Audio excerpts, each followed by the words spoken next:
দয়াল পানি লাগে ভব নদী,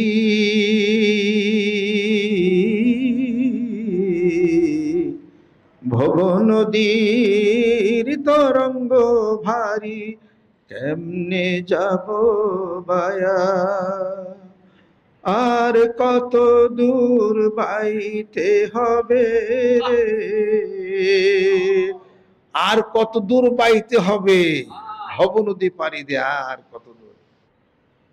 আয়াহসাবুল ইনসানু আইয়ুতরাকা সুদান, আল্লাহ পাক বলেন মানুষ তোমাকে এমনি এমনি ছেড়ে দেওয়া হবে? আহাসিবান নাস আইয়ুতরাকু আইয়াকুলু আমান্না ওয়া হুম লা ইফতানুন, ঈমান আনছো বললেই হবে? পরীক্ষার মধ্যে ফেলা হবে। তোমাকে এমনি এমনি ছেড়ে দেওয়া হবে না, তোমাকে আমি প্রশ্ন সম্মুখীন করব। হাসরের ময়দানে আল্লাহ একা প্রশ্ন করবে, বান্দা উত্তর দিবে একা একা। ওয়াকুল্লুহুম আতিহি ইয়াউমাল কিয়ামাতি ফারদা, একা একা প্রশ্ন করা হবে। আল্লাহ প্রশ্ন করবেন, এই তোমার ধন সম্পত্তি দিছিলাম, এগুলা কোন কাজে খরচ করেছো দাও, কিভাবে এগুলা উপার্জন করছো হিসাব দাও। তুমি যা জানতা, তোমাকে যা ইলম দিছিলাম, যা জানতা, তাকে তুমি গোপন রাখছো না মানুষের কাছে প্রচার করছো? চতুর্থ নম্বর, তোমাকে যৌবন দিছিলাম, কোন রাস্তায় খরচ করছো? চারটা প্রশ্ন। এই প্রশ্ন আল্লাহ পাক বান্দাকে দাঁড় করে করবে, বান্দা একা থাকবে, আল্লাহ একা থাকবে। তখন বান্দা তারপরে তর্ক বিতর্ক করবে, আল্লাহ পাক বলবেন আল ইয়াউমা নাখতিমু আলা আফওয়াহিহিম ওয়া তুকাল্লিমুনা আইদিহিম ওয়া তাশহাদু আরজুলুহুম বিমা কানু ইয়াকসিবুন। তার মুখের মধ্যে সেলাই করে দেওয়া হবে, মুখের মধ্যে চিবি লাগানো হবে, হাত পা সবকিছু সাক্ষ্য প্রদান করবে। এবার তার আমলনামা খুলে হবে, আল্লাহ পাক বলবেন ইকরা কিতাবাকা কাফা বিনাফসিকাল ইয়াউমা আলাইকা হাসিবা, তুমি তোমার আমলনামা নিজে পড়ো, তুমি তোমার বিচারের জন্য যথেষ্ট হয়ে যাবে। ইয়াউমা নাদু কুল্লা উনাসিম বিইমামিহিম ফামান উতিয়া কিতাবাহু বিয়ামিনিহি। আল্লাহ পাক আমাদেরকে যেন কবুল করে নেন, রহমত করে নেন। ভিতরে যত কুখাল চিন্তা চেতনা, টাকা পয়সার সারাদিন ওই চিন্তা, ওই ধ্যান ধারণা করতে করতে করতে করতে হঠাৎ করেই কিন্তু চলে যাবেন, কিছু কিন্তু দেওয়া হবে না। খুব সাবধান, খুব কিন্তু হুঁশিয়ার, খুব। আল্লাহ পাক যেন কবুল করে নেন। আজ একটা খেলোয়াড়ের মতো, রোনাল্ডোর মতো মানুষ হয়, মেসির মতো তার ভক্ত হয়, আপনারা মুরিদ আপনার পীরের মতো। আমাকে ভিতরে জাস্টিফাই করতে হবে, আমি যদি কৃপণ হই, কৃপণ হন, আমি কৃপণ মানুষ, ঠিক আছে। আমি যে আমল করি না, আমি কখনো আপনাদেরকে তা বলি না, এটা মনে রেখে দেন আপনারা। আমি এই মুহূর্তে সবকিছু ভেঙ্গে চুঙ্গা ঘিনা ফালাই মেলে তার একখানে ছাপড়া করে থাকুম, জীবনে কিছু মনে করুন না। আমার ভিতরে সুখ আফসোস কিছু নাই। আমাকে ধরে আটকায়, এটা আটকায় না, এটা তো সাংঘাতিক একটা জিনিস। এটা হয়তো কারোর কাছ থেকে কোনো ঋণ টিন নিলে টাইম মতো দিতে না পারলে এটা একটা মানসিক টেনশন আমার এটা হয় আর কি। তাছাড়া অন্য কোনো কিছু সুখ আফসোস নাই। বললো না, হইলাম না, পাইলাম না, খাইলাম না, এটা ওটা হ্যান ত্যান গিলা। কারণ আমি এক মালিকের ভরসা করি, যে মালিকের কাছে শহর দিয়েছি, মালিক যেমনে চালায় তেমনে আমি খাই, আল্লাহ তুমি খাওয়াইলি, আমি খাই, আল্লাহ তুমি খাওয়াইলে। এটা তো বুঝতে আছি, এটা তেলের সমস্যা কি? তো সমস্যা নাই কোন। দয়াল পানি লাগে ভব নদী,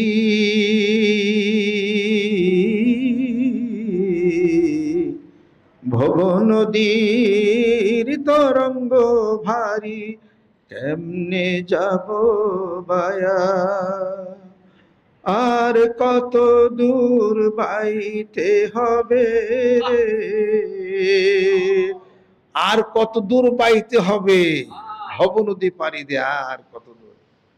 দেখতে দেখতে জীবনের অনেকটা সময় পার হয়ে গেল, পরীক্ষার মধ্যেই তো আছি, পরীক্ষার মধ্যেই তো আছি। থাকতে থাকতে আল্লাহ পাক পাঠ করে নিব, সুবহানাল্লাহ। দূর যার নাই তার আবার কি কোন চিন্তা আছে নাকি?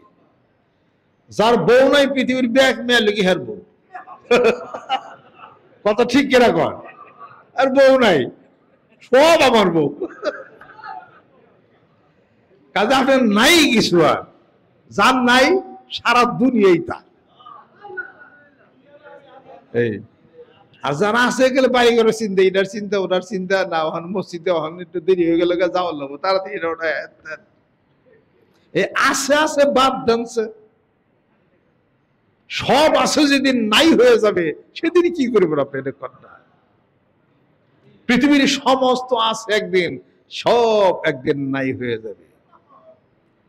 যেদিন তুমি হারিয়ে যাবে মন এই বিরাট ভুবন অন্তরালে, এই বিরাট ভুবন অন্তরালে তুমি হারিয়ে যাবে, নীরব নিস্তব্ধ হয়ে যাবে, চোখের পলক জনমের মতো বন্ধ হয়ে যাবে, হাতের স্পন্দন বন্ধ হয়ে যাবে।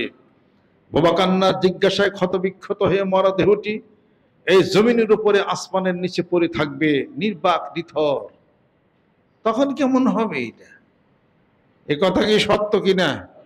জোরগণ তেলে যেমনে প্লান দেশাল বেশি বুদ্ধি রাখতে যায় না। আমার মুরিদা আমার চেয়ে বেশি ব্রেন রাখেন না, খালি এইটাই যাই না রাখেন। আমি সরলতা নিয়ে চলি, কথা ঠিক, কিন্তু ঢাকা ইউনিভার্সিটিতে 25 বছর পড়ে পিএইচডি ডিগ্রি করছি, কিছু বুদ্ধি তো আমার কাছে। আপনার কাছে বেশি কিন্তু বুদ্ধি আমি রাখি, এটা মনে রাখেন খালি, কিন্তু সেই অনুযায়ী চালাকি করি না। বুদ্ধি রেখে চালাকি করি না। চালাকি এক জিনিস, বুদ্ধি রাখা আলাদা এক জিনিস। চালাকি করি না, চালাকি ওটা দুনিয়ার খেলা, ওটা ওগুলো করি না। কিন্তু একটা মানুষ আপনি আপনি কি মনে ভাবেন, আপনি কি করেন, আপনার যে গুই না গাইতে না দেওয়ার পারি, আমি কি কারণে পিরগিরি করতেছি? মানুষটাই খেলায়, আমি সাপুরা সাপ নিয়েই খেলায়। ওই সাপুরা জানে যে গুকি সব সবল দিলে কোনটা সময় কি হইব, 20 দাঁত ভাঙ্গন না কোন সময়, সাপুরা ভালো জানে। ও যদি জানে আমি জানি না, মানুষটা খেলাইতেছে আমি জানি না। এটা এ 1 কোটি মানুষটা যে নাকি খেলায়, তারে পোলাপান সাব্যস্ত করো না, মাথা গন্ডগোল হয়েছে। আমার কাছে বয়স কম, পোলাপান সেদিন দেখলাম আটলো ইন্ডিয়া, কি জানে আমরা এত চৌরিয়া খাই, এত 8 বাজার করে এত ব্যবসা করি, আব্বাকে কিনা বুঝে। তোমার হলো ভূতে না করে পাইছে তোমার, ও কিনা আব্বা ভালোই বুঝে, এটা মনে রাখো কালি। মুরিদ যদি পীরের শিখাইবার আসে, তাহলে ওই মুরিদের কপালে কিছু দুর্গতি হয়, পীরের দুর্গতি ওরা, তোমার দুর্গতি। কাজে ওই সমস্ত 2 নম্বর বাদ দিয়ে মুরিদে যা কই তা করার চেষ্টা করে। সামনে কিন্তু কপালে কিছু আছে, দাঁড়িয়ে পাকছে তো এখনো দুনিয়া বাদ দেন নাই, কপালে আছে কিছু। আস্তাগফিরুল্লাহ রাব্বি মিন কুল্লি যামবি ওয়া আতুবু ইলাইহি লা হাওলা ওয়ালা কুওয়াতা ইল্লা বিল্লাহ। আমি কথা তো কম কম কই, ছোট কথাই বুঝে নিয়েন, ছোট কথাই বুঝে নেন। কার কথা কার গাড় দিয়ে গেছে আল্লাহই জানে, খাবে খাবে মিশিয়ে। এই মানুষগুলি ইন্তেকাল করেছেন নাই, আপনি এইরকম নাই হবে না, আমি এরকম নাই হবো, কথা খেয়াল করছেন? পাল্লাপাল্লি চলছে, আসছেন দরবারে পাল্লাপাল্লি চলছে, কে কত আগে যাইতে পারে, সুবহানাল্লাহ, কে কত আগে যাইতে পারে।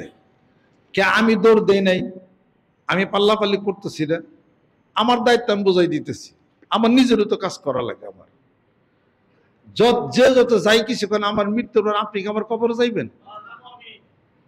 তোমার তো মাথা গন্ডগোল হয়েছে, ডাব খাও, যুগে কয় গেলেও গেলেও এটা যায় যুগ না। তাজা মানুষ কবরে যায়, তারে যাতে কবর দিয়ে যদি মাটিতে গাড়া হয়, হ্যাঁ, এদিকে যে হিন্দু সমাজ পাইছে সতীদাহ প্রথা, যে স্বামী বললে পরে বলো হ্যাঁ বউর পরন নাই।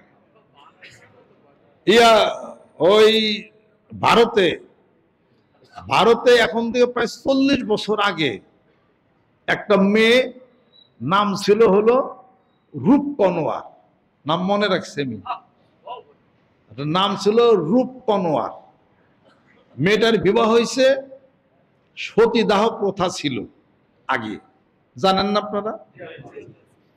ওই সময়ে স্বামী মারা যাওয়ার পরে স্বামীরে চিতায় পোড়াইল, সতীদাহ প্রথা।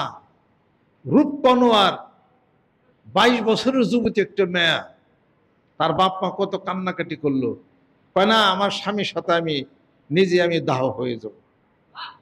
স্বামীর সাথে তাজা মানুষটারে পুড়িয়ে শেষ করলো। রূপকনোয়ার, রূপকনোয়ার নাম মনে রাখছেন? রূপকনোয়ার ইতিহাসে আছে, দেখে। হ্যাঁ, না রূপকনোয়ার, কনোয়ার, রূপকনোয়ার নাম। সদ্যা প্রথা, যেদিকে সতীদাহ প্রথা পাইছ, যে পীরে ইন্তেকাল হয়ে গেল কবরে তোমার তাজাটা খাইতে থাকবে তোমার। এটা আমাকে দরবার একজন ওই যে এক আলেম, উনি এক জায়গায় মাহফিলে গেছিল, যার পরে সকালে আব্বা ওখানে খাইছে, উনিও আছে ওখানে। তাও আব্বা বলছেন কি আমি ভিতরে একটু নাস্তা করি, আপনি দুয়ার লোকজন বসে হয়েছে বারান্দা বসে একটু জিকির কারটা মোনাজাত দিয়ে দেন, আমার কামড়াই গেবে না। ঠিক আছে। তারপর ভিতরে নাস্তা খাইতেছে, ওই মৌলানা সাহেব দুয়ারে লোকজন বসছে, উনি জিকির আজকার করে উনি মোনাজাত দিতেছে, হে আল্লাহ জীবনের গুনাহগুলো মাফ করে দাও, আমার ফিজারে মাফ করো, আমার চাচারে মাফ করো, আল্লাহ আমারে মাফ করো। আমার গুনার খবর মানুষ যদি জানতো এলাকার, আমাকে লাইতে লাইতে যাতা কবর দিয়ে দিত। আব্বার ভিতর থেকে শুনছে, হ্যার গুনার কথা যদি মানুষ শুনতো এলাকায়, তাহলে হ্যারে লাইতে যাতা কবর দিয়ে দিত। আব্বাকেই বলো সাম, আপনার যে লাইতে লাইতে যাতা কবর দিত, জ্যান্ত কবর দিত, মাটির মধ্যে গাড়তো। কইছি কয়টা মোনাজাত এটা কইলেন, আপনি এরকম কোনো গুনাহ করছেন না যে নাইতে নিতে আপনার গাড়বো? এরকম তো গুনাহ করি নেই। তাহলে যে কইলেন কাজটা করলা আর কবরা করে দেন। দাদা হুজুরের আমলে একজন ইসাক রহমতুল্লাহ আলাইহি মোনাজাত দিতেছে, আল্লাহ মোরে মাফ কইরা দাও, আমি গুনাহগার, আমি নাখান্দা, আমি নালায়েক, আমি নাখাস্তা, আমি একটা কুত্তা।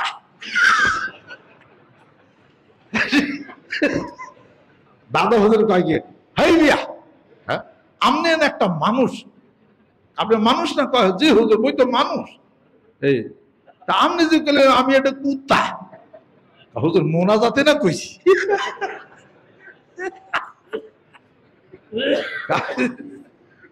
মোনাজাতের কি পদ্ধতি? নাই তোর দিকে জেতা কবর দিয়ে দেব, জেতা কবর দিয়ে মাসে যায় যাচ্ছে। ওই যে বিমানবন্দরে চাকরি করে আমাকে ইলিয়াস, ইলিয়াস চলে না, আব্বা যখন কবরে নামানো হয়, ইলিয়াসে কাঁদতেছে, আমার ওই যে মুজিব ভাই আছে, উনিও আব্বার কবরে নামিয়া মাটি দিতেছে। ইলিয়াস কইতেছি কি, আব্বা তুমি একলা যাইবে কে, দুলাইবারের নগে নইয়া যাও। মাটি দিতেছে আর কইতেছে কাব্বা তুমি একলা যাবে না, দুলাইবারের নগে নইয়া যাও। মুজিব ভাই কে তুই আমার নগে নিবে, তুই বই থাকস, তুই আগে যা। তা কই না, ও শালা জাতে বাতাল তালে ঠিক, জাতে তালা ঠিক, কাব্বা তুমি একলা যাও, কাব্বা দুলাইবারের নগে নইয়া যাও। আবার কয় ভাই ভাই যার তখন কান্দুম না বেশি, উসাইবার ভারে কবরে তো ওরে ওরে মাটি আমাদের, তুই ও আমারে কয় দুলাইবারে নগে নইয়া যাও। এগুলা যদি কেউ পীরের সাথে কবরে যায়ও তো ওটা তার জন্য জায়েজ নাই। যদি জায়েজ থাকতো, পৃথিবীতে অনেক স্বামী তার স্ত্রীর সাথে চলে যেত, আর অনেক স্বামীর সাথে স্ত্রী চলে যেত, যে আমি ইচ্ছা করে আমি কবরে গেলাম আর মাটি দেখো, আল্লাহ জায়েজ রাখছে, তাই না? যদি জায়েজ থাকতো আত্মহত্যা, তার পৃথিবীর চেন অফ কমান্ড সব নষ্ট হয়ে যেত। একটু কষ্টেই স্বামী স্ত্রী ঝগড়া হইতো, একটু কষ্টে দেয় বিষ খায় মরে যেত সব, চেন অফ কমান্ড, পৃথিবীর লন্ডভন্ড হয়ে যেত। অতএব আল্লাহ পাক এটাকে সাব হারাম করেছেন এবং এটা কখনো জায়েজ হবে না, সে জাহান্নামে যাবে সে।